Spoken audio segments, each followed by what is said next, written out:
Okay, session 8, and we happen to be in chapter 8. And so, just a review from last session, chapter 7. You may remember the night before where we are, there had been a meeting of the Sanhedrin.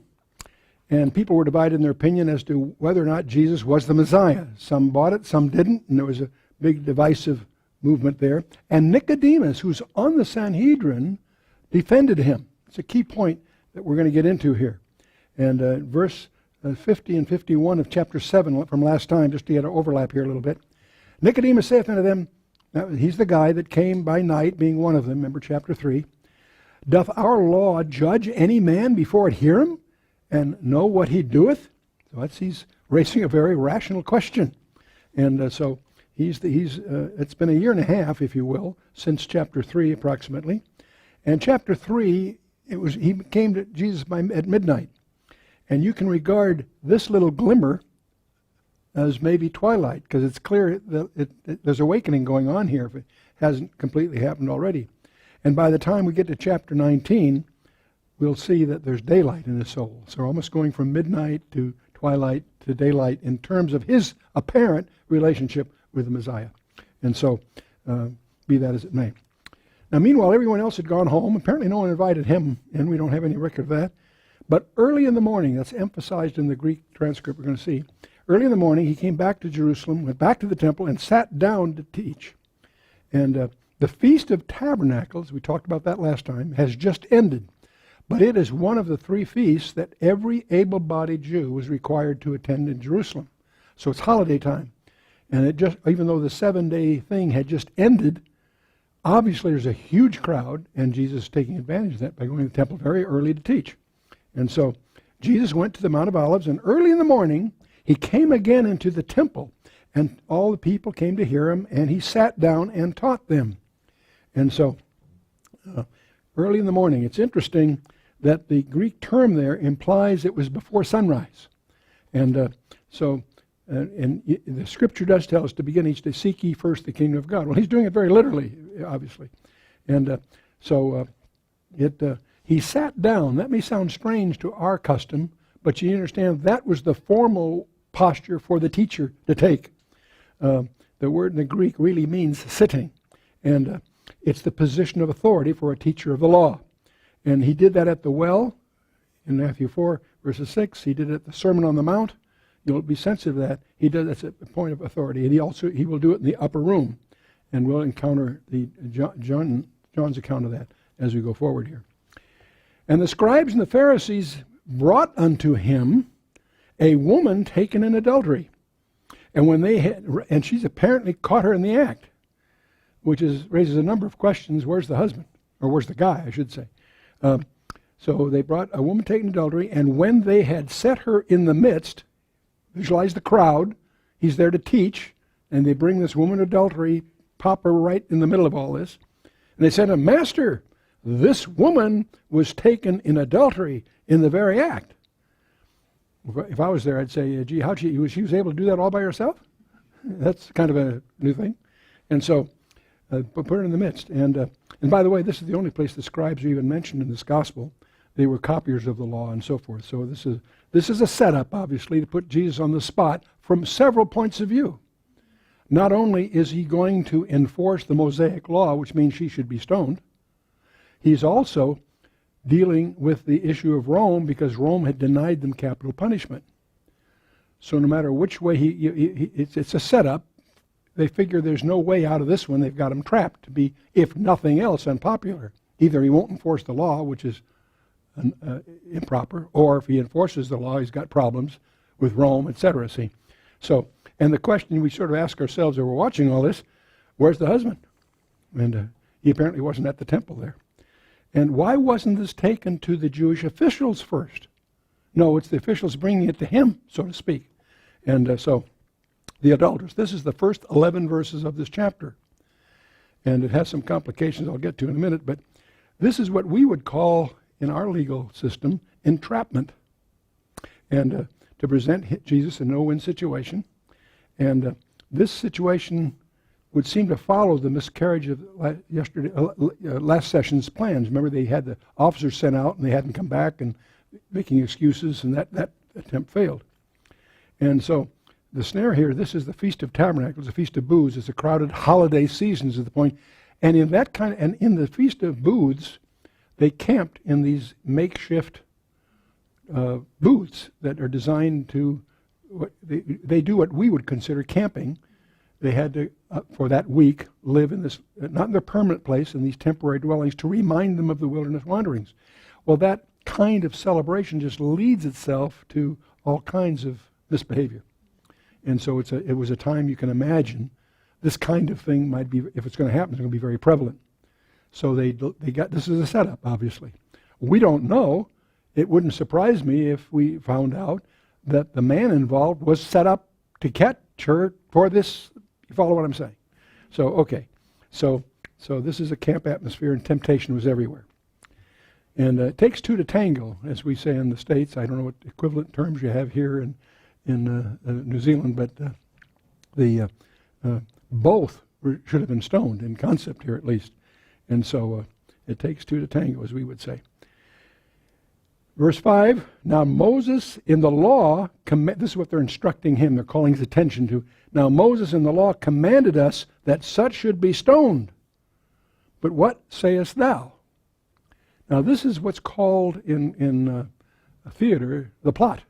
This is the problem, this is the point, this is the problem to be solved. How is he going to get out of this one? If he goes left or right, he's stuck no matter which way he's going to go. And one thing you will learn as you study your gospel, he's always in charge. And I just love some of these confrontations. And by the way, we happen to be in a chapter that's leading up, in my mind, to one of the biggest confrontations in the Bible. And we'll get to that shortly. But the point here is the illegality of the actions. She should have been taken to their court. She being here is illegal, by the way. Okay? The accusers themselves technically are now accomplices by not having done that, if you will. And so there's a whole set passage of stoning for a betrothed woman. It doesn't have to be married to make it wrong. Just betrothed is enough, and so forth. And death was supposed to be for both of them participating. And so it's a profound problem, more so than you may realize on the surface. And one of the questions you might just ask yourself, let's assume you were faced with this. How should we stand? She was guilty. Her guilt or innocence isn't really an issue, is it? She obviously, apparently, caught in the act. There is no defense that being misunderstood. How would we have handled that? Is a question. Because those are, we in our lives will have equivalent kinds of confrontations. And they're now before a very interesting person. You see, the reason we want to examine that is we're in the same shoes she is. We're also guilty before the Lord. So we suddenly have an equity in how this is dealt with because we're in her shoes too. How can justice and mercy be harmonized? That question is what the entire Bible deals with. From the sins of Adam and Eve, all the way through, the trauma of Job and his problems, all the way through. How does God resolve being absolutely just, not compromising justice, and yet, what basis can he exercise mercy? And so, moving on, verse 6, this they said, tempting him that they might have to accuse him. But I love this. Jesus won't play their game. He stooped down and with his finger wrote on the ground as though he heard them not. Now, this is his finger wrote on the ground. This is an interesting finger. Do you know what else that finger wrote? The Ten Commandments in stone. It was his finger. And he's going to declare that before the chapter's over. Most people don't realize that. People who love Christ and are Christian don't realize he was the voice of the burning bush. He was his finger. And how many times did he have to do that? Twice. And we'll notice here he does it in 2 sessions. Interestingly enough, I think it's interesting. His finger wrote in the ground. And so, instead of passing judgment on the woman, Jesus is going to pass judgment on the judges. Okay? So we have the writing by the lawgiver himself, the finger of God, if I can indulge that, from Exodus 31 and so forth. Okay. A couple of passages that you might find interesting from the Old Testament. In Jeremiah 17, verse 13, it reads, O Lord, the hope of Israel, all that forsake thee shall be ashamed, and they that depart from me shall be written in the earth, because they have forsaken the Lord, the fountain of living waters. This gets at a question that everybody asks and no one's quite sure. What was it that he was writing? We don't know. It doesn't tell us what he was writing. We can make some pretty good guesses. But step one, let's realize we don't know what he wrote. We're in the area of conjecture here. Okay? And Psalm 90 verse 8 says, Thou hast set our iniquities before thee, our secret sins in the light of thy countenance. I joined those commentators who suspect, we don't know, we suspect that what he did was write down their sins. As they looked over his shoulder to see what he was writing, he would write something that they didn't realize he knew. And they decided they remembered another appointment they had and slipped away.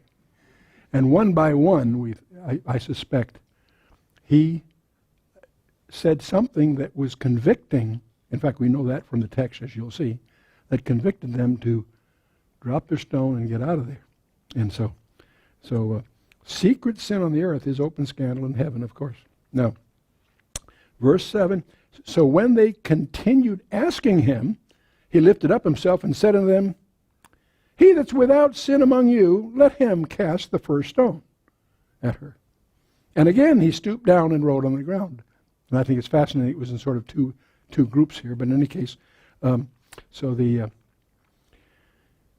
wrote. Remember, he wrote the commandments in Exodus the second time, also, by the way. And what did he write? The seventh commandment, adultery, might have been one of them. The name of the man she was with, I don't see why. The list of sins of the accusers is my guess, but that's a guess. And let he that is without sin demonstrates the spirit of the law. I come not to destroy the Torah, but to fulfill, he says, and so forth. Anyway, when they heard it, being convicted by their own conscience, whatever it was he was writing convicted them of their own sin. Let's he without sin come be first. And one by one, they chose to, never mind. And so went one by one, beginning at the eldest, even to the last. That implies the oldest went first, because that's maybe the way he was dealing with him. Some guy looking over, he was mentioning, probably wrote in the stuff, the mistress that no one knew he had. Ooh, I'm out of here, you know. Jesus was left alone. And the woman standing in the midst. In other words, everybody else vacated. When Jesus had lifted up himself and saw none but the woman, he said unto her, Woman, where are thine accusers? Hath no man condemned thee? And now, by the way, this conviction we see in verse 9 seems to be the springboard for Jesus' subsequent declaration he's going to get at here by the time you get to verse 12, I am the light of the world. You're going to discover, if you study this chapter carefully, many commentators don't pick up on this, the incident with a woman taken in adultery and his subsequent I am the light of the world, which is going to occupy the rest of the chapter pretty much, are not unrelated. One sets up the other, if you will. And the conviction in verse 9 will lead to the declaration, I am the light of the world, in verse 12, which then occasions subsequent violence in verse 41. So it really is the core of the whole chapter. It's not just an incident that happened to occur earlier. No, it's all tied together, actually. One leads to the other. And so convicted by their own conscience, I think that's critical to the whole thing. And she said, who's there? Where are your accusers? She said, No man, Lord. And Jesus said unto her, Neither do I condemn thee. Go and sin no more. And one of the provocative questions to ask, did she? Nobody knows. Dostoevsky, in his novel called Brothers Karamazov, dwells on that ambiguity in the Russian church. They have a thing they deal with it. But the truth is, we don't know what happened to her subsequently. We'd like to believe she followed what he said, but we don't know. And Dostoevsky in his novel makes the point that it really takes marriage to protect a person from these kinds of sins. And so none but the woman. See, it required 2 witnesses, by the way. And there are no 2 witnesses, so he's under the law of Moses, not stoning her. And so, by the way, the witnesses from Deuteronomy 17, the witnesses must assist in carrying out the sentence. If they're going to stone her, the witnesses have to be part of the action. They've split. So it's interesting how these impossible situations yield so skillfully. But we shouldn't be surprised. Look who's quarterbacking everything. And one of the things we're going to emphasize when we get to the second half of the Gospel of John is a discovery that many commentators miss. And that is every detail all the way through that last week is being done at the tempo that Jesus is orchestrating every step. And I'll show you that as we go. But to go and sin no more, he says. Okay. Now, neither do I condemn thee, he says, and that you might put in your notes Romans 8 from verse 3 and following. And note the order, go and sin no more. Was she saved? We don't really know, but there's a clue. She called him what? Lord, which is interesting. And he condemned sin, but he accepted the sinner. We get that backwards. We love the sin and hate the sinner. That sounds shocking, but if you examine our own behavior, you'll see that. In our entertainment industries, we celebrate sin. Yet we find someone that's sin and, I have bad news. That is true of homosexuality. We should hate the sin, but love the sinner. Christ died for them. We forget that. We need to understand that. And we don't want to reverse and condemn the sinner except the sin. Here's a concrete case where a guilty sinner, no doubt about her guilt, or guilty sinner, leaves the presence of Christ uncondemned. It's documented. There it is, right there. You can't escape that. It's real. It deserves a careful study. There is a textual problem I should acquaint you with from the end of chapter 7, from verse 53 through the verse we just finished. That passage is missing in some of the ancient manuscripts. And because of that, there's all kinds of scholastic comment.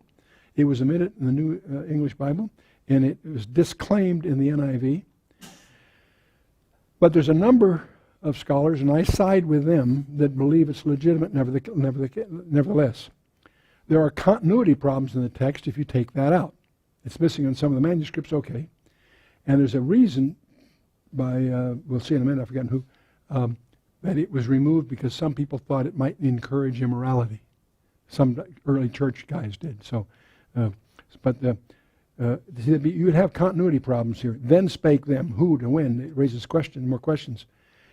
Having this in here is consistent with the rest of the chapter in a concept that most people don't follow. And it's fascinating to me when you study the Epistle of Hebrews. Many commentators spend all their time as to who really wrote it. You can prove Paul wrote it, but let's set that aside. There are some people, they get all hung up with who really wrote it, and in their commentaries they miss the point of the letter. I was fascinated to discover very few really understand the letter, and the ones that really understand the letter are the ones that focus on the letter, not the authorship. When you know Paul wrote it, it happens to go easier, but that's another issue. So consistency here is a big issue.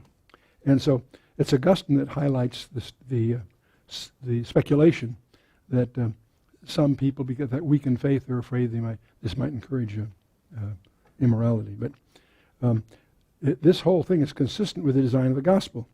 John 5 was the impotent man. There was a sermon text there.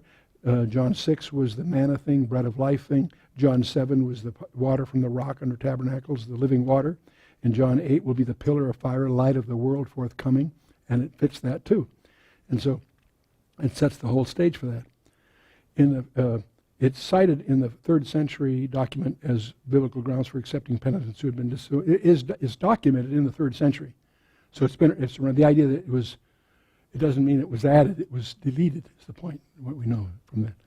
And so it is considered authentic by Jerome, Ambrose, and Augustine, which are pillars of the early church. So to me, it's not really an issue, but I want you just to be aware of the fact that some people say, well, we're not sure that was in there. Well, that's up to you. You've got a problem, that's fine. But it's interesting to realize that what we're watching here isn't just teaching for us as individuals, it also is profiling the problem of the nation Israel. And we'll discover there's a sort of almost a second agenda unfolding in this gospel. And the abject condition of the nation is profiled, and as it does so, it profiles us, ourselves. I'll show you what I mean. In chapter 1, they had an ignorance of the forerunner. They had blindness to his presence. In chapter 2, there was a joyless state, desecration of the Father's house and all of that. Third chapter, they were dead in sins and needed to be born again was the issue there. In the fourth chapter, there was a callous indifference to the Gentile neighbors. In chapter 5, we saw an impotent that was blind, halt, and withered that was healed. And in chapter 6, they were hungry but had no appetite for the bread of life. In chapter 7, we had the officers that were sent to arrest Christ but didn't show up and do that. And then in 8, we have a focus on Israel as the adulterous wife of Yorevavhe, and so forth. So these are profiles that emerge about the nation, and as we lay that out, we're not picking on the nation. We're guilty of each one of those. We're blinded to his presence. We desecrate our Father's house. We dead in sins, the need to be born again, the callous indifference to Gentile neighbors, the fact that we're impotent in many ways, need to be healed. We have no appetite for the bread of life. We're all guilty here. And so forth. So there's a double parallel going on here that is very provocative. And there's several places where it really links to Israel specifically. The impotent man was impotent for how many years? 38 years. That's how many years they wandered in the wilderness impotent. And it's due to a lack of faith. Anyway, let's move on to verse 12. Then spake Jesus again unto them, saying, I am the light of the world. He that followeth me shall not walk in darkness, but shall have the light of life. Those are glib phrases, but they're profound as can be. We need to really understand that. And this is the second I am, that we see the ego eimi thing, and it certainly fits the first 11 verses. And so, I am the light of the world. This is why the text seems to highlight that he started before at sunrise. He's the light of the world. He would start when? In a Jewish mind. At Boker, the morning, and so forth. And so, light of the world. He's also the light of their consciences. Consciences. And that's what drove them away from stoning the woman. And now the other thing, the light, you probably don't connect it, but I should point out, remind you, what we talked about in the Feast of Tabernacles, is climaxed with a light parade. And so the light there is in the court of women. There stood 4 golden candelabras, each with 4 bowls, and it illuminated the entire city according to some records. And so the light is associated with the Feast of Tabernacles. It's part of their celebration, but it also gives rise to saying, I am the light of the world. You see, that they're not unrelated. He's doing this on that holiday. In fact, he does this 7 times. I am the bread of life. We heard that back in chapter 6. I am the light of the world here in chapter 8. I am the door he's going to talk about in John 10. And I am the good shepherd also in John 10. I am the resurrection and the life in chapter 11. I am the way, the truth, and the life. That's in the upper room discourse in John 14. And then I am the vine, ye are the branches in his famous vineyard thing in John 15. So how many of those were there? 7. Huh? 7. Yeah, everybody says 7. It was 7, but there's also actually 8, which spoils some people's outlines, but I'll leave that alone. Okay. Anyway, the previous day, we already said there were no prophet came from Galilee. We pointed out that was wrong, right? The Messiah is as a light to the Gentiles is prophesied in Isaiah 42 and 49 and 60 and Malachi 4. Those are not surprises to the Old Testament mind. It may hit us strange, but that's because we haven't done our homework in the Old Testament. And is this light unto the Gentiles? Does this mean he's for universalism? Absolutely not. He's light only to the believers, and that's going to also come out as we go forward here. So, but darkness is without excuse. And if you want to track that one down, the first 2 chapters of the book of Romans is probably in one of the most challenging intellectual papers ever written on the planet Earth by Paul, the book of Romans. In chapter 1 and 2, set a foundation that is bulletproof. And I challenge you to get into that. We move on to verse 13. The Pharisees therefore said unto him, Thou bearest record of thyself, thy record is not true. Jesus answered and said unto them, Though I bear record of myself, yet my record is true, for I know whence I came, and whither I go. But ye cannot tell whence I come, and whither I go. Very similar to his speech of the last session in John chapter 7, as you may recall. Okay. He continues, Ye judge after the flesh. I judge no man, yet if I judge, my judgment is true, for I am not alone, but I and the Father that sent me. It is also written in your law that the testimony of two men is true. I am one that bear witness of myself, and the Father that sent me beareth witness of me. And see, it's interesting. The way they judged the woman taken in adultery proved that they neither understood the law nor their own sinful hearts. They're guilty in both points. And since they wanted to use the law to condemn the woman to trap the Savior, Jesus also used the law to answer them. And he quoted a principle found in Deuteronomy 17 and 19, as well as number 35, that the testimony of two men was required to validate a judgment. And that was his point here. It is also written in your law that the testimony of two men is true. And so, and those are the verses I just quoted, Deuteronomy 17 and 19, and you can get those out of your notes, that's fine. And then said they unto him, Where is thy Father? Jesus answered, Ye neither know me nor my Father. If ye had known me, ye should have known my Father also. He's using language here that's very foreign to them. He's speaking of God as his Father. An Orthodox Jew wouldn't do that. They don't call their chief rabbi Father. Call him other things, but you follow me? Don't confuse some of our modern nomenclature. This is rare stuff here. There's only one time that Jesus didn't refer to him as Father. And that was when he hung on the cross. My God, why hast thou forsaken me? Why would he bellow that out? Because he was in our shoes. Where is thy Father? They are highlighting what they perceive as his illegitimacy. We miss that when you read the polite King James in chapter 19, verse 19. They said, then said to him, Where is thy Father? What are they? That's not a question of where is he located. They're accusing him of being illegitimate, a bastard in the street vernacular, and worse. Where's thy Father? They're highlighting what they perceive is his illegitimacy. They're assuming that he was born of fornication, and they're going to get right to that in verse 41 when we get there. This is starting to build up. That's one of the reasons, I guess, I find chapter 8 so fascinating, because the tempo is, if you were doing a movie here of this, you would have to, if you're doing it accurately, increase the tension between the two parties, between the Pharisee. This is not polite anymore.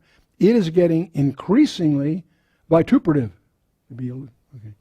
And so this leads us to Psalm 69. So I'm going to pause here because I want us to take a quick look at the Psalms. It may surprise you, those of you that are interested in prophecy, the most pregnant book in the Bible for insights is the book of Psalms. It's astonishing to discover how in every nook and cranny there are little clues and little things put there that if you do it devotionally, you start picking up and connecting things that seem out of context, and yet they're not. They're very profound. And so it turns out Psalm 69 is the one I want to take a look at, and it's a surprise to most people who know the Psalms, because they haven't looked at it carefully. The silent years in the life of Christ are hinted at here. It's a great messianic psalm. It's a psalm of David, of course, and it appears to deal with some of the silent, what we call the silent years. Now, of Jesus' childhood and his young manhood, of which we find no mention, with one exception. We find nothing in the Gospels about. We know all about the birth, and we jump right in when he starts his ministry. With one exception, Luke gives us a little incident when he was 12 years old. And but other than that little incident most of us have heard, we know very little. And so this psalm fills in some of these details, I believe. Now, we're going to begin up north. We're in Jerusalem now, but we're going to, in our mind's eye, go to Nazareth. And we can almost hear the sob of a small boy. And get a picture. And as we see him go from a small child through teenage, get the picture here. It's a small town. It's a Jewish town. That the common belief is that Jesus is illegitimate. Mary was pregnant before she was married. That wasn't hidden. Can you imagine how that was? You know how forgiving a small town is. No comment. Okay.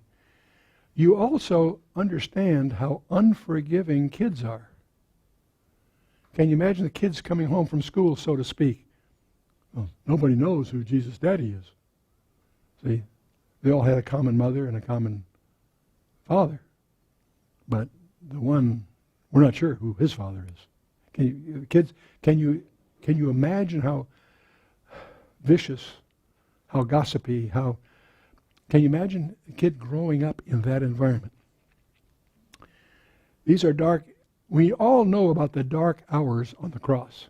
We've seen the movies. We've dwelt on that in the devotions. That occurred in, 3, 4, 5, 6 hours, one afternoon. What about the 30 years growing up in Nazareth every day? And now the Psalm 69 is classified as a imprecatory psalm for some certain verses we're not going to get into. I'll leave that alone. There's a whole other aspect to this we'll leave out there. And so we'll leave that go. There's another section of it, verse 22 to 28, that is a whole other issue that I don't want to get into here. But let's just take a look at a few of these verses from the front end. Save me, O God, for the waters are come in unto my soul. I seek in deep mire where there is no standing. I am come into deep waters where the floods overflow me. I am weary of my crying. My throat is dry. Mine eyes fail while I wait for my God. Remember, this is a psalm. This is a hymn that they sing. They that hate me without cause, are more than the hairs of mine head. They that would destroy me, being mine enemies wrongfully, are mighty. Then I restored that which I took not away. Whatever is the issue here, he's getting abuse, isn't he? It's interesting, in John 15, Jesus will quote this verse and apply it to himself. We'll get that when we get to John 15. This cometh to pass that the word might be fulfilled, which is written in their law. They hated me without a cause. He quotes this in John 15. In Romans 3, being justified freely by his grace through redemption that is in Christ Jesus. Justified freely. This is where you get, being justified freely is the same as being justified without a cause. The Lord did not find any merit in me. He justified me without a cause within me. I was justified freely, thanks to him. That's the parallel I'm making here. This psalm tells us that they hated Jesus without a cause. They hated him without a cause that we might be justified without a cause. Okay?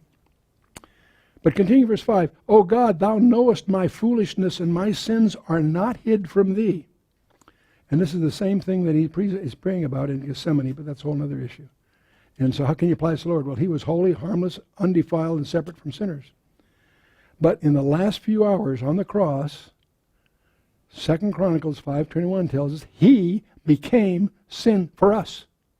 That's a heavy statement in the New Testament. Key, very key. And he prayed, remember, in Gethsemane, let this cup pass me. That's what he's talking about, is this cup. That burden, the cup of sin. That was your cup of sin and mine that he had to bear. But moving on here to get to really where I want to go. Let them not wait on thee, O Lord, God of hosts. Be ashamed for my sake. Let not those that seek thee be confounded for my sake, O God of Israel. Because for thy sake I have borne reproach. Shame hath covered my face. And what shame could he be talking about? But this is the verse that I think starts to raise the fog here as what's in focus here. This verse tells us a lot that we would not know otherwise. I'm a stranger to my brethren and an alien to my mother's children. Well, why is there a distinction? You mean father's children? No, mother's children. See, his brothers, they all share a common mother. They don't apparently share a common father. Okay? And James, Judas, and Joseph said, Mother, we heard somebody that Jesus is not really our brother. Just a hypothetical thing. And they said that nobody knows who his father is. It must have been really interesting for two of those guys, James and Jude, after the resurrection to discover he wasn't some lunatic or whatever. He really was the long-awaited Messiah of Israel. Can you imagine? James and Jude are two books there's two guys you really want to get to know in the New Testament. And we say James, it's really Jacob, but I won't start that issue. The point is, but it's interesting, most people don't know the nickname of what James was called in the early church. We have writings among the church fathers. They talk about James. Do you know what nickname they gave him? I love this. Camel knees, exactly. Old camel knees. He spent so much time on prayer. They kidded about that. Anyway, Mary had other children, obviously, and that confirms the record in the Gospels. He became alien to his mother's children, not his father's children, because Joseph was not his father. They were really what we would call half-brothers and half-sisters. And I'm suggesting that it must have been a very unhappy home. He grew up in that cloud in a culture that made a big thing of that cloud. And as an impressionable kid, boy. But something that's also don't want you to overlook is this verse teaches the virgin birth. Sort of an elliptical way, but it testifies to that. And I'm becoming more and more convinced that the virgin birth is not an optional doctrine. If you're serious about Christ, you need to be serious about that whole issue. And if you have doubts about it, dig into it and study it and discover why the virgin birth. There's a whole bunch of reasons.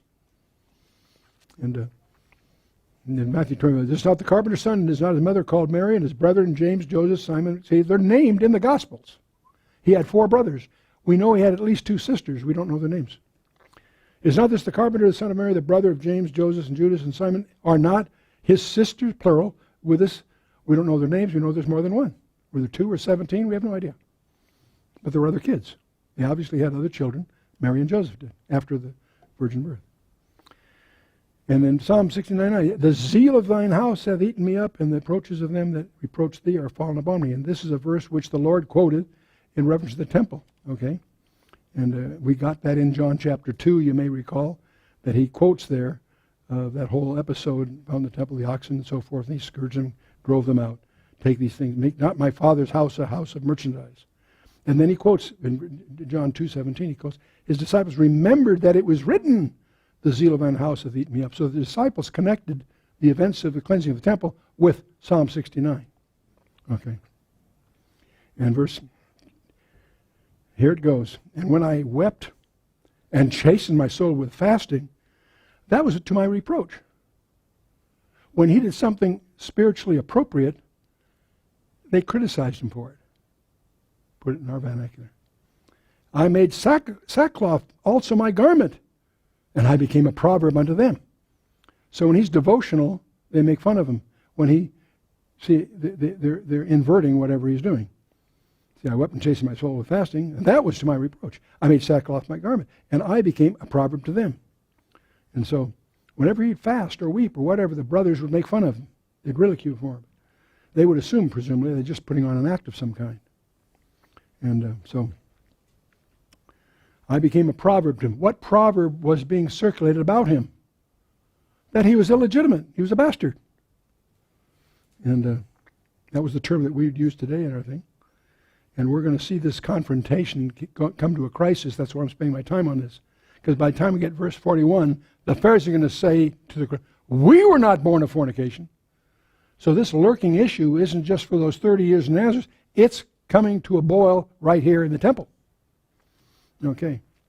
But here's the one that really gets to me for some reason. Verse 12. He says, they that sit at the gate. Now remember, a gate was like town hall. A gate of the city is where the elders met. That's where they greeted visitors. That's equivalent to what we think of as city hall in our culture. They that sit at the gate speak against me. and I was the song of the drunkards. Really? The drunkards at the local bar made up dirty little ditties about him and his mother. That's what he lived with. Could he speak against it? Of course not. What was his defense? How does he deal with that? Not for a few months, a few years, no, for his life. Through childhood, through till up to his, all the way. So, now, why did he endure all this? We have no idea what he put up with for those 30 years. He did that so that you and I would have clear title to be a son of God. He was raised in a town where he was called illegitimate in order that I might be a legitimate son of God. He did that for me. The Son of God bore that for me on the cross. He paid the penalty for my sin. He was sinless, but he paid for my sin. He was more legitimate than any. He has the most distinguished family tree in the history of man. And it's well documented all through the Bible. That's why there's so much emphasis on genealogies. There's much to study in those areas. But he has the most distinguished genealogy in the entire human thing. And most distinguished family tree in history. It was encrypted in the Torah in Genesis 38. It was prophesied in the Judges back in Ruth 4. It evades a blood curse on Jeconiah, and that's a whole fascinating study to get into sometime. The virgin birth. Very, very important study to master. I'll leave that to you to dig out. Anyway, continuing here. The treasury was in the women's court, by the way. It's the area called the treasury. It was in the women's court. And that's where they took the woman that was, the adultery thing in the first 11 verses took place. These words spake Jesus in the treasury as he taught in the temple, and no man laid hands on him, for his hour has not yet come. We're going to see that phrase, his hour has not yet, echo all the way through here until we get to one day where he not only permits it, he arranges it. And boy, that's a big deal. And we'll pick up a lot of that from Luke 19 and some other things. So the treasury, that's probably the most popular area in the temple, the forecourt of the women. There are 13 bronze chests, 9 for taxes and 4 for offerings and so forth. His hour was not yet come, and that's going to echo all through. It echoed several times in chapter 7, and it's in here, and it's going to be in chapter 10 again. Then said Jesus again unto them, I go my way, and ye shall seek me, and ye shall die in your sins. Whither I go, ye cannot come.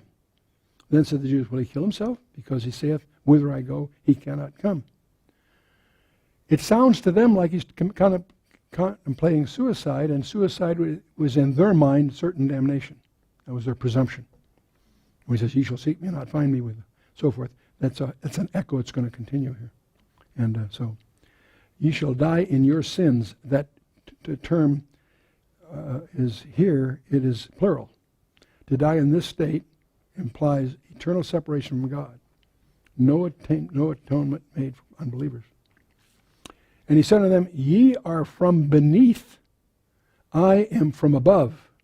Ye are of this world, I am not of this world. I said, therefore unto you, ye shall die in your sins. If ye believe not that I am he, ye shall die in your sins. And so, this ye are from beneath, and I'm from above. And those are terms, they are as contrasting as you can contrast in the Greek. See, you're from beneath, as far as you can go beneath. I'm from above, as far as you can. That's the rhetorical tool being used here. I am not of this world. And we find the same thought in 1 Corinthians 2:14. The natural man does not receive the things of the Spirit of God, for they are spiritually discerned. And so, he said, he says, I am he. Here's another one of those ego eimi states, the Old Testament name of God. Okay? And Deuteronomy 32 and Isaiah 43. And notice sins again is the plural. And that's the Christian dies in the Lord because he lives in the Lord, but the unbeliever dies in his sins because he lives in his sins. And so, but they said unto him, who art thou? And Jesus said unto them, even the same that I said unto you from the beginning. I have many things to say and to judge of you, but he that sent me is true, and I speak to the world those things which I have heard of him. There's continuing tying himself to the Father. And the question always comes up, can a person be saved on his deathbed? And the answer is absolutely. If he accepts the Lord Jesus Christ as his Savior, that's the whole issue. Now, what does that mean, that to be done? But a person can reject Christ too long, just as the Jews did. If you reject Christ, it gets to the point where you can't backtrack, turns out. It's just life. And now his answer is always the same, that he is consistent all the way through. He consistently proclaims that he is the Messiah, the Savior of the world. Anyone who says Jesus never said he was God has never read anything in John. It's all through here. Anyway, continuing here, verse 27, they understood not that he spake unto them of the Father. Then said Jesus unto them, when ye have lifted up the Son of Man, then shall ye know that I am he, and that I do nothing of myself, but as my Father hath taught me, I speak these things. And so they missed the whole point. You see, they are of the earth. They do not understand heavenly things. When ye have lifted up the Son of Man. Don't miss that. That's an allusion to the cross. That's coming. He's making reference to it, and they obviously don't understand what he's talking about. And the second of three references to the cross. We had one in chapter 3. We have this one. We'll have another one, more explicit, in chapter 12. And then he says, when ye have lifted up the Son of Man. Now that's a strange phrase that he uses in a very special way. He's really echoing Daniel chapter 7, verse 13 and 14. But I see him also, John here is echoing something that he witnessed on Patmos. I think this gospel was written after Patmos. And he consistently links, of course, Jesus to the cross. What we need to understand is our kinsman redeemer, to be a kinsman redeemer, had to be a man. We overlooked that. Is Jesus God? Absolutely. Is he man? Yes, he's also man. The early church had a real problem with that for a while until they settled that all out. And in Revelation chapter 5, we're in the throne room of the universe. And we're right in the middle of a mystery thriller, actually. And I saw a strong angel proclaiming with a loud voice, who is worthy to open the book and to loose the seals thereof? Seven-sealed book has been introduced, okay? Then you get to verse, and no man in heaven or on earth, neither under the earth, was able to open the book, neither to look thereon. Now, you and I don't understand what's going on, but John did. Because his eyes sobbed convulsively, is what it said. Then I wept much, because no man was found worthy to open and to read the book, neither to look thereon. There is a man being sought. He had to be a kinsman of Adam. And all the shenanigans of Satan from Adam on was an attempt to break that chain. And he didn't make it, because he was linked to Adam. And he's the last Adam. Adam was the first Adam. He's the last Adam. That's one of the titles Paul uses of him. And it's interesting to notice where they look for him. People miss this. They reviewed the potential inventory of possibilities in 3 places. No man in heaven or on earth, neither under the earth, was able to open it. Where did they look? 3 places. Heaven, earth, and under the earth. Why? They're looking for the kinsman redeemer. We may be confused, but John was not. He understood what the problem was. And no man, it had to be a man, no man was found in heaven. I wept much because no man, see, that's a non-trivial, not looking for some super angel, looking for a man that qualifies to be the kinsman redeemer. The next verse clears it up for us. One of the elders, one of the 24 elders, it's important you need to know who they are. They represent the redeemed, obviously. One of the elders saith unto him, weep not. Behold, the Lion of the tribe of Judah hath, the root of David, hath prevailed to open the book and to loose the 7 seals. John shook up. No man's found. He's sobbing. I say, wait. Weep not. Behold, the Lion of the tribe of Judah, the root of David, hath prevailed to open the book and loose the seals.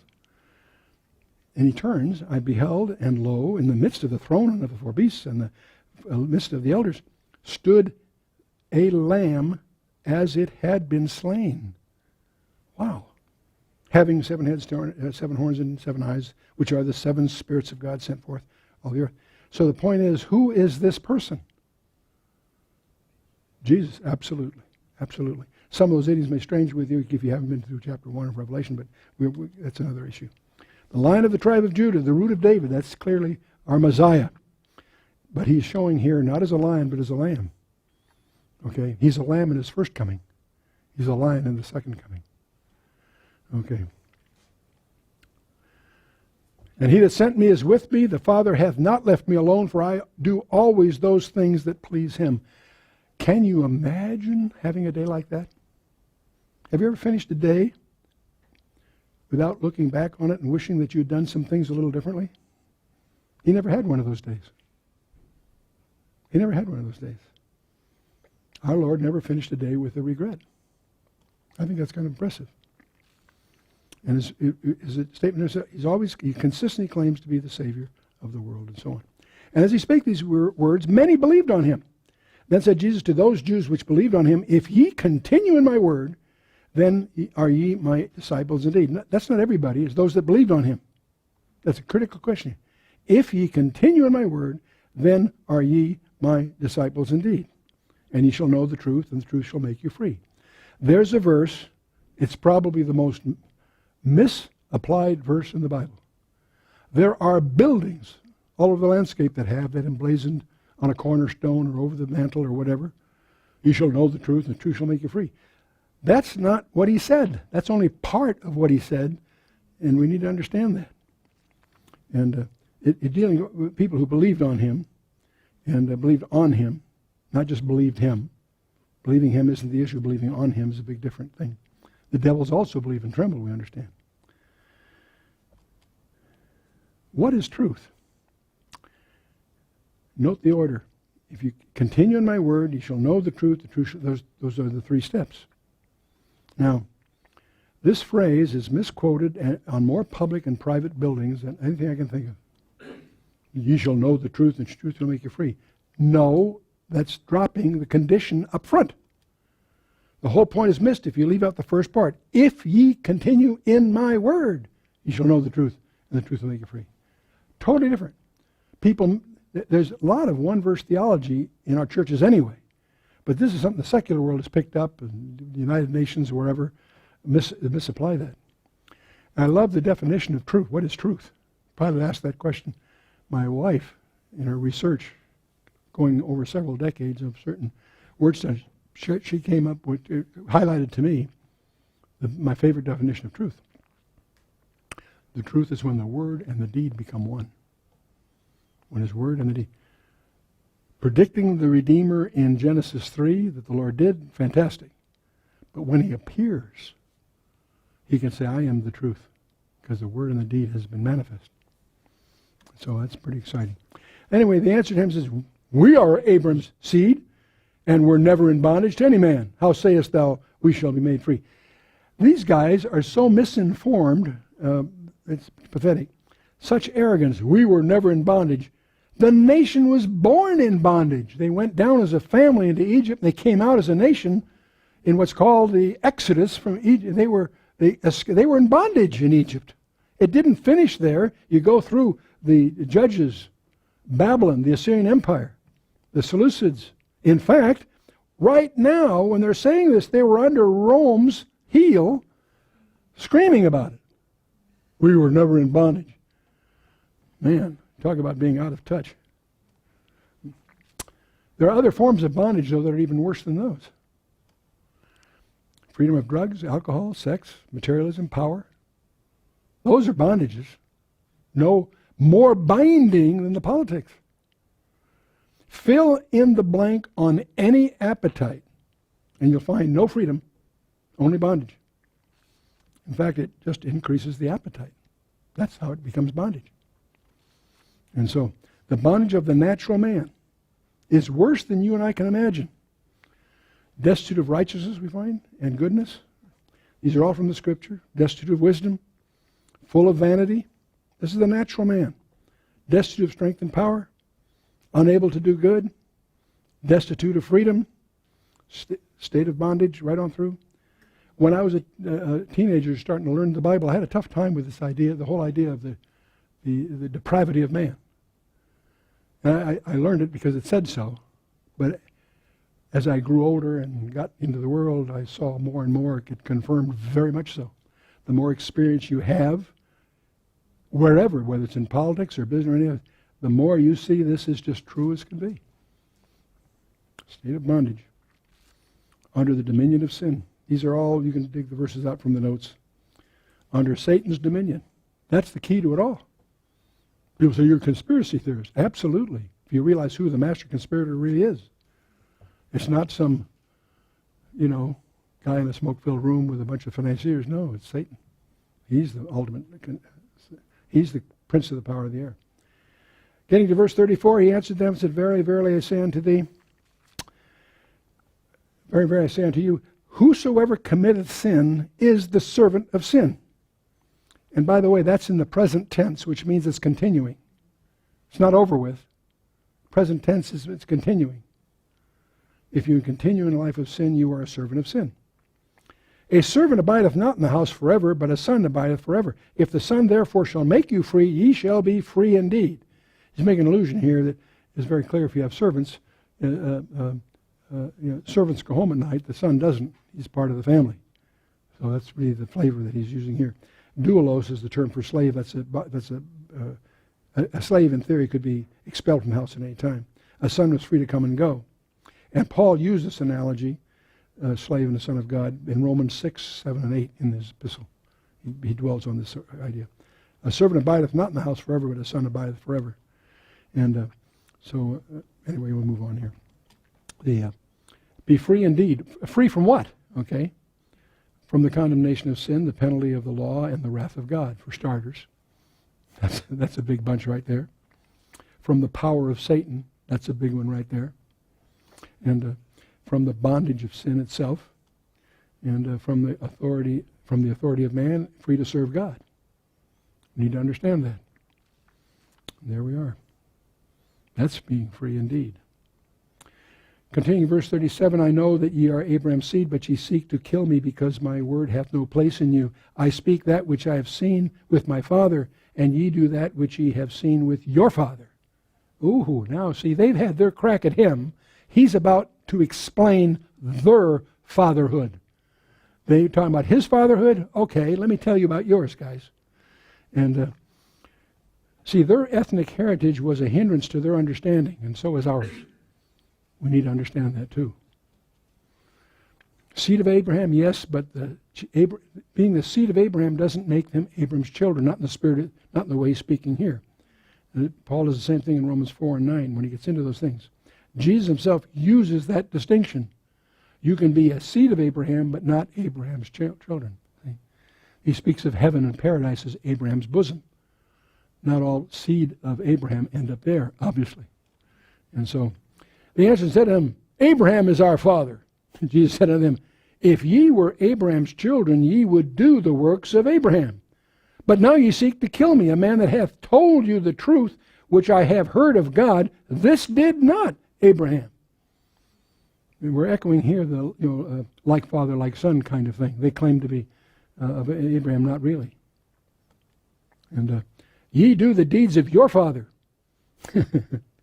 They're asking for it. Here it goes. Then said they to him, we were not born of fornication. We have one Father, even God.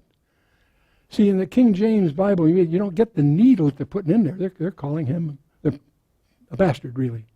This little dialogue is not polite anymore, and we're going to see who gets the last word here.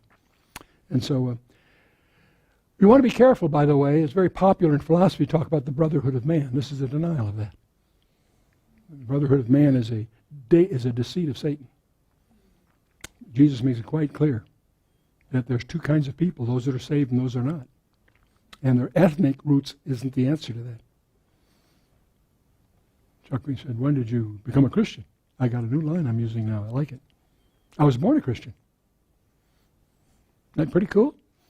I wasn't originally born a Christian, but when I became born again, I became a Christian. So I was born a Christian. That stirs it up a little bit. Okay? I love that. I think it's kind of cool. Born of fornication? Oh, boy. And so this is an echo, of course, of verse 19. And all of this is really from a springboard of him saying the light of the world. This is all. See, the whole chapter is really designed. I love that. He said unto them, if God were your Father, you would love me. But I proceeded forth and came from God, neither came I of myself, but he sent me. Why do you not understand my speech, even because ye cannot hear my word? To hear is to receive and believe. They had no faith, obviously. And here's the one, 44, verse 44, 844, nails it. Jesus speaking, ye are of your father, the devil, and the lusts of your father ye will do. He was a murderer from the beginning, and abode not in the truth, because there is no truth in him. When he speaketh a lie, he speaketh of his own, for he is a liar and the father of it. Boy, boy, boy. There's a quote you shouldn't be aware of. Effective lies need to be big and often repeated until accepted. That's a quote from Mein Kampf by Adolf Hitler. And it's very true. One of the few things in there that is true, but it's very, very graphic in today's society. You look at the political spectrum, it's unbelievable, the garbage and the nonsense and so forth. It's just astonishing. Ye are of your father, the devil. All of us were in that same boat, by the way. The brotherhood of man is a divided house, dividing the children of God and the children of Satan. That's the division. You're in one camp or the other. And their unbelief confirms this. Is there a personal devil? Is there really a guy, a personality, a person called Satan? Anyone that doubts that, try opposing him for a little while. You'll get his attention. Your father versus my father. The seed of the serpent versus the prince of the power of the air and all of that. He is a person. He is live and real. Isaiah 14 and Ezekiel 20 talks about his origin and so forth. And by the way, any time that you promote some unkind reflections on the people of God, you're doing the devil's work. That's pretty scary. It astonishes me to notice how many pastors or apparent pastors on the internet are just making disparaging, I shouldn't be polite, lies, slander, deceit about other members in ministry that they may not agree with. There is a procedure to go with witness to the board. You know, there's a procedure, Matthew 18, that tells you what you should do when you have an issue with one of your brothers. It isn't spreading lies on bulletin boards around the world. Unbelievable. Moving on, verse 45. And because I tell you the truth, ye believe me not. Which of you convinceth me of sin? And if I say the truth, why do you not believe me? He that is of God heareth God's words. Ye therefore hear them not, because ye are not of God. And by the way, from verse 40, from the middle verse here, if any of his enemies had one shred of evidence against him, they would have used it. They couldn't. Ye are not of God. It has to do with eternal election. There's a whole theological study to get into sometime. And so, from our vantage point, if you believe in God, you are saved. God already knows who are of him. We'll get more of that in chapter 10. We'll get into all of that there. Then answered the Jews and said unto him, said unto him, say we not well that thou art a Samaritan and hast a devil? There's a wordplay here. I'll come back to in a minute. See, if facts and logic don't work, your next step is ridicule. So that's what they're about to do here. Say we not well that thou art a Samaritan and hast a devil?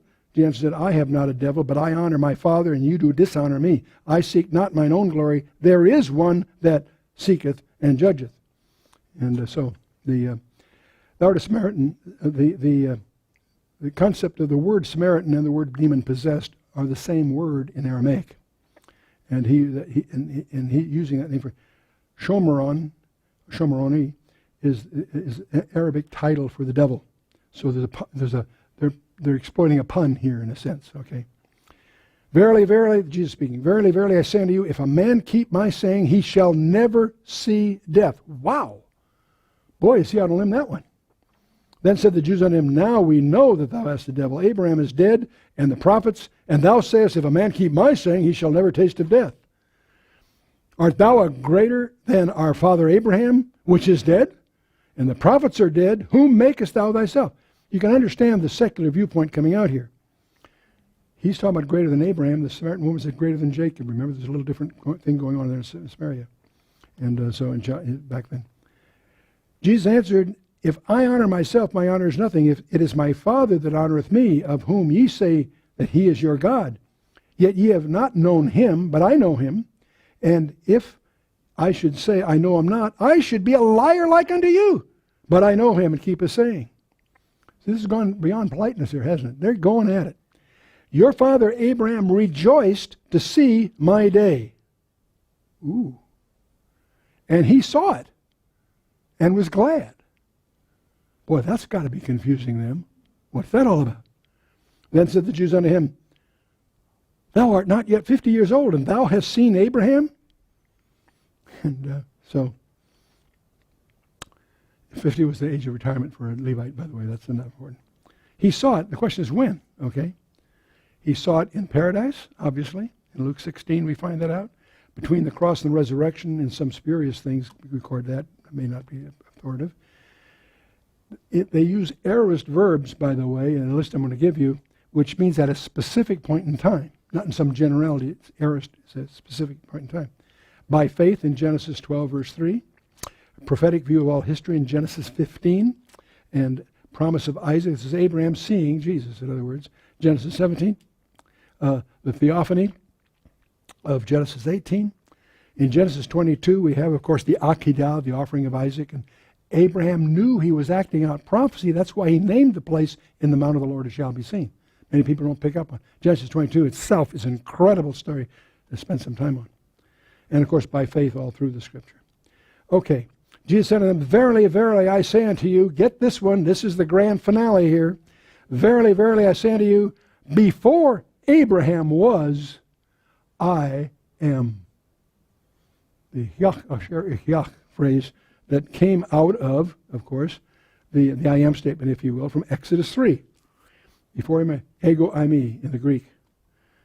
Let's take a look at it in Exodus 3. And Moses said to God, behold, when I come unto the children of Israel, I shall say unto them, the God of your fathers has sent me unto you. And they shall say unto me, what is his name? What shall I say unto them? God said unto Moses, where he announces his name. I am that I am. Yach Asher Yach. That he said, thou shalt thus shalt thou say unto the children of Israel, I am hath sent me unto you. That's the name of God. Yehovah. Most rabbis won't pronounce it, so they'll spell it. 4 letters. And Yod, He, Vav, He. Yod, He, Vav, He. They'll just use the letters because they don't want to pronounce his name. They feel that's not appropriate. So they'll often, instead, when that comes up in the Torah, they'll substitute the word Adonai, Lord. They don't want to pronounce the Tetragrammaton. And it's a Yahweh or Yehovah, but in the German the J is like a Y, so it says Jehovah because they don't understand it came from German. But anyway, if you want to pronounce it Yehovah, Yehovah, Yahweh, those are all guesses by scholars. We're not sure, but the rabbinical thing just use the letters, Yod, He, Vav, He. But anyway, I am that I am. The I am sent you. Now, whenever you and I run the risk of missing a point, the Pharisees come to our rescue. When they're upset, that's the Holy Spirit's way of underlining, hey, this is important. Pay attention. And so, whenever we don't understand the context, the Pharisees make it clear for us. And that was, and by the way, they're in the temple, and it's on a Sabbath day that all this is occurring. Can you imagine? And not by profligates or public road. This is by the orthodoxy in the temple doing this. What did they do? They took up stones to cast at him. They tried to stone him. Why? Because they understood what he was saying. He claimed to be the voice of the burning bush. And that was all they could handle. They were legally allowed to stone anymore. Rome had the death penalty. They didn't care. They're ready to stone him. He slips away. This happened several times. I'd love to know how he really did. I don't know how, if you're a movie director, what you do with this scene exactly. He said, but Jesus hid himself and went out of the temple, going through the midst of them, and so passed by. That's not very helpful for a shooting script, is it? I mean, okay, but pretty exciting. Okay, they took up stones to cast. That's proof that they understood stoning for blasphemy, and reveals how blinded they were. And by the way, the word "cast" there implies that some had actually thrown some. In the Greek, in place not we're about to, they started in effect. And So we got three choices before we wrap it up here. He, the man we're talking about, is one of three things. He either isn't God and doesn't know that he's not God, so he's a lunatic. That's one possibility. Or he isn't God, but he knows he's not God. That makes him a liar. Three possibilities. Either a lunatic, doesn't know that he's not God, or he knows he's not God, but he's pretending to be, so he's a liar. There's a third possibility, that he is. Three L's. He's either a lunatic, a liar, or a Lord. Take your pick. Your decision doesn't in any way change who he is. He is the great I am, the Yehovah, the Yod-Heh-Vav-Heh, the eternal God himself. He's the one that created the 6 days of Genesis. He's the one that's going to come back as a man. He's still a man today, by the way. He didn't become a man for a little while. He had to take that on.